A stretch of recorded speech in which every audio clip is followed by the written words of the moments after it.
Detective মনোময়তান্ত্রিক নূরজাহানপুরের পৌর বজরংবলীর মন্দিরে এসেছে বিউটির সাথে সকাল সকাল পুজো দিতে। গ্রামের একেবারে প্রান্তে বাঁশগাছের জঙ্গলে ঘেরা বুলান নদীর পাড়ে অবস্থিত এই মন্দিরে হনুমানজির যে ভাঙা মূর্তিখানা আছে তাকে সব দিক থেকে মন্দিরের মাথায় থাকা বটগাছের নেমে আসা ঝুড়ি আষ্টেপৃষ্ঠে জড়িয়ে আছে।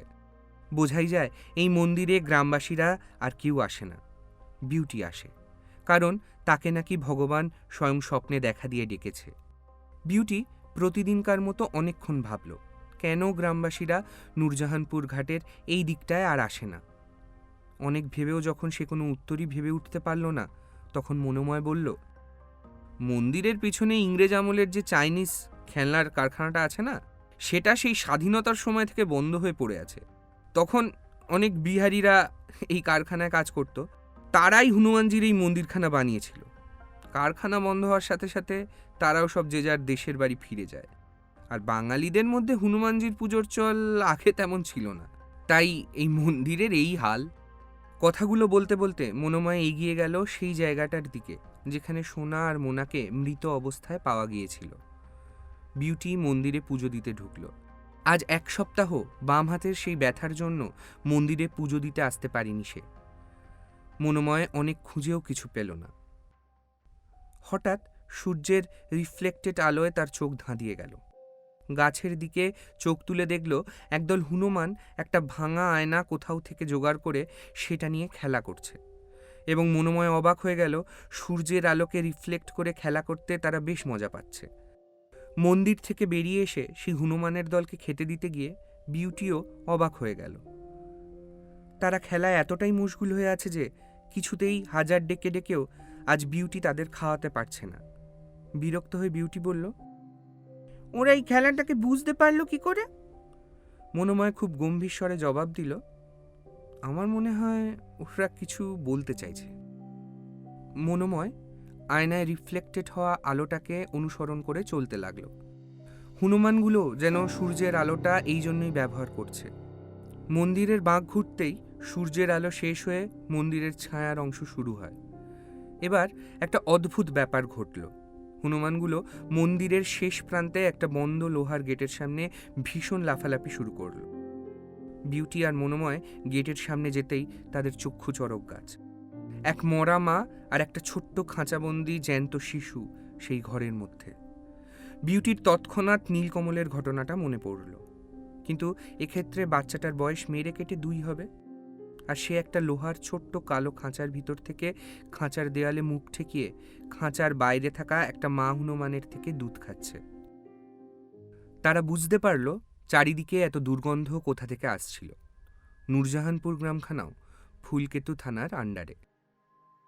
ফলে ইন্সপেক্টর সাবর্ণকুমার মণ্ডল যখন ঘটনাস্থলে বিমর্ষ মুখে ঢুকল, তখন মনোময় দেখল তার বাম কানের লতিতে একটা স্পষ্ট কামড়ের দাগ।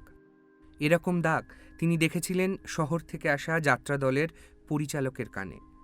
মনোময় তার দিকে স্থির দৃষ্টিতে তাকিয়ে আছে দেখে ইন্সপেক্টর সাবর্ণ বেশ অস্বস্তিতে পড়লেন।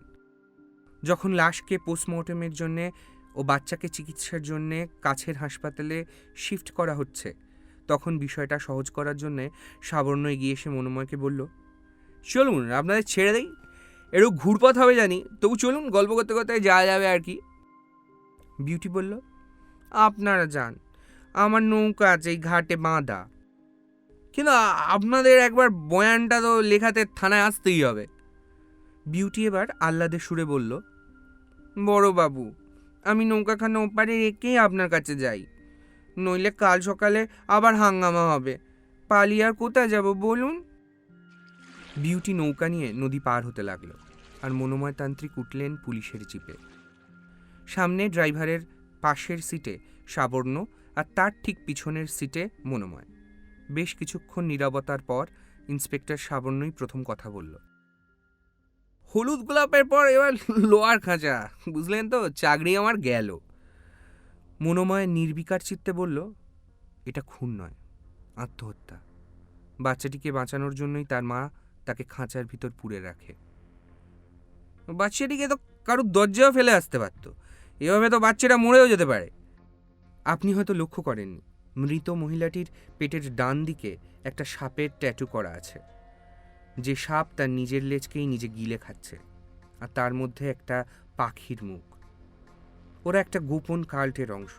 ও চেয়েছিল ওর সন্তান এই হনুমানদের সাথেই মানুষ হোক, তাই এই ব্যবস্থা। নেটে সার্চ করলেই এদের সম্পর্কে জানতে পারবে। হ্যাঁ, তাহলে তো কাল্টের অন্য মেম্বারদের ধরতে হয়। পারবেন না, ওরা ফিজিক্যালি খুব কমই যোগাযোগ করে, আর এখন ওরা ডার্ক ওয়েবের মাধ্যমে একে অপরের সাথে যোগাযোগ রাখে। এদের রিচুয়ালগুলো বেশিরভাগই কালেকটিভ নয়, খুবই ব্যক্তিগত স্তরের। তবু আমাকে তো একটা ইনভেস্টিগেশন করে রিপোর্ট জমা দিতে হবে, বলুন। আচমকাই মনোময় জিজ্ঞেস করে উঠল, আপনার মা কেমন আছে? সাবর্ণ রিফ্লেক্সে উত্তর দেয়, হ্যাঁ।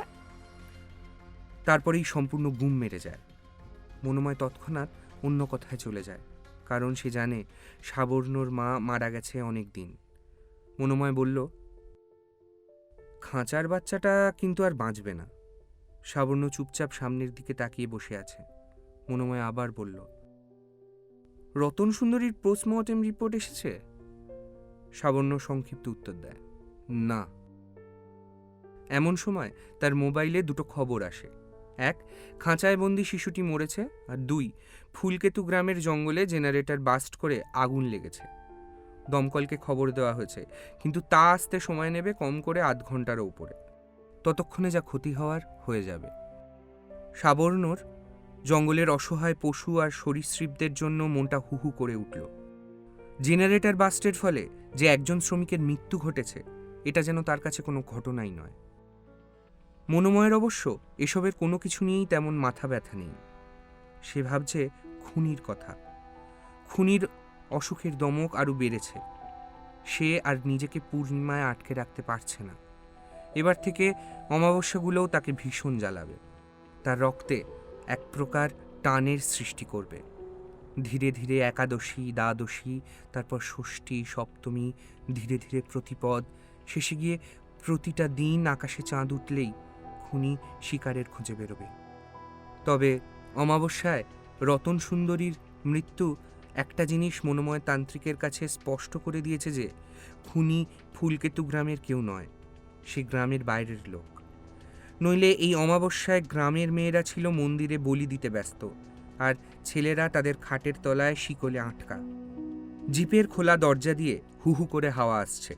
সেই হাওয়া তার মাথার ব্যান্ডেজ ভেদ করে তার ক্ষতের ভিতর দিয়ে ঢুকে শরীরের সব নার্ভগুলোকে যেন কাঁপিয়ে তুলছে।